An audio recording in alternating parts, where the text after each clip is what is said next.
नमस्कार दोस्तों, मैं सिद्धार्थ कुमार मिश्रा आप सभी के समक्ष एक बार फिर उपस्थित हूँ।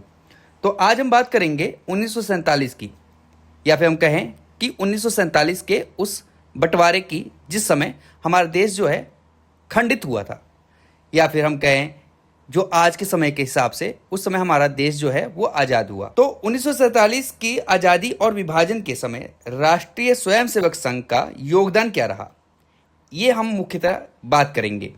तो 1947 का वर्ष भारत के इतिहास का सबसे महत्वपूर्ण और सबसे दुखद कालखंडों में से एक था। 15 अगस्त 1947 को भारत स्वतंत्र हुआ, लेकिन इसी के साथ देश का विभाजन भी हुआ। इसके परिणाम स्वरूप लाखों लोगों को अपना घर छोड़ना पड़ा और व्यापक सांप्रदायिक हिंसा हुई। इसी समय राष्ट्रीय स्वयंसेवक संघ के स्वयंसेवकों ने विभिन्न क्षेत्रों में राहत और सेवा कार्य किए। इस विषय पर इतिहासकारों के अलग अलग दृष्टिकोण हैं, इसलिए उपलब्ध ऐतिहासिक स्रोतों के आधार पर संतुलित जानकारी प्रस्तुत करना आवश्यक है। तो बात करें विभाजन की पृष्ठभूमि की, तो भारत के विभाजन के कारण पंजाब, बंगाल, सिंध और उत्तर पश्चिमी क्षेत्रों में बड़े पैमाने पर हिंसा फैली। अनुमान है कि लगभग 1 से 1.5 करोड़ लोग विस्थापित हुए और लाखों लोगों की जान गई। उस समय सरकारी व्यवस्था पर अत्यधिक दबाव था, इसलिए अनेक सामाजिक एवं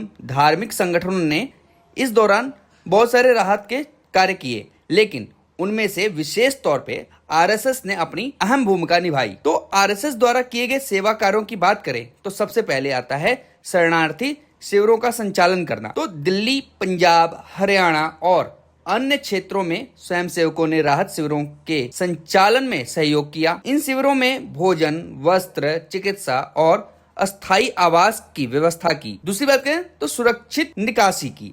तो कई स्थानों पर स्वयंसेवकों ने हिंसा प्रभावित क्षेत्रों से लोगों को सुरक्षित स्थानों तक पहुंचाने में सहायता की।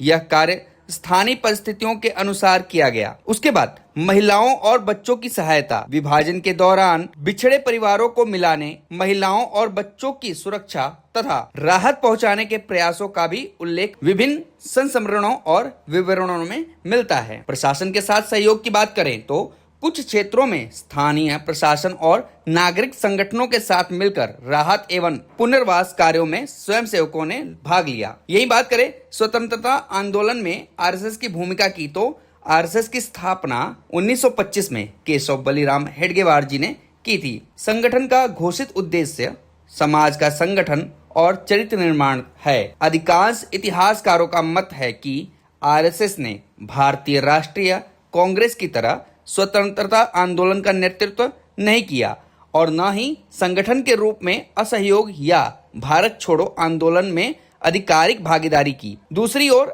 आरएसएस से जुड़े लेखक और समर्थक यह तर्क देते हैं कि संगठन का प्रमुख योगदान सामाजिक संगठन और राष्ट्र निर्माण की तैयारी में था तथा विभाजन के समय उसकी सेवा गतिविधियां विशेष रूप से महत्वपूर्ण रही हैं। अब हम बात करें ऐतिहासिक संदर्भ और पुस्तकें के बारे में, तो इसका जो है हम सोर्सेज के बारे में बात करें कि ये सब चीजें हमें कहां से मिल सकती है, या फिर हम कहां से आरएसएस के बारे में हम जान सकते हैं कि आरएसएस ने आजादी के समय या फिर विभाजन के समय क्या कार्य किए थे। तो इस विषय का अध्ययन करते समय विभिन्न दृष्टिकोणों को पढ़ना उपयोगी है। उदाहरण के लिए कुछ बुक्स जो है वो मैं कोट करूंगा। तो सबसे पहला है बंच ऑफ थॉट। आरएसएस के वैचारिक दृष्टिकोण को समझने के लिए ये किताब बड़ी जरूरी है। उसके बाद दूसरा हम बात करें तो है इंडिया विंस फ्रीडम। स्वतंत्रता और विभाजन पर समकालीन राजनीतिक दृष्टिकोण की तरफ से ये लिखा गया है। तीसरी बात करें तो फ्रीडम एट मिडनाइट। विभाजन और स्वतंत्रता काल का लोकप्रिय ऐतिहासिक विवरण इसमें मिलता है। द ग्रेट पार्टीशन पुस्तक की हम बात करें तो इसमें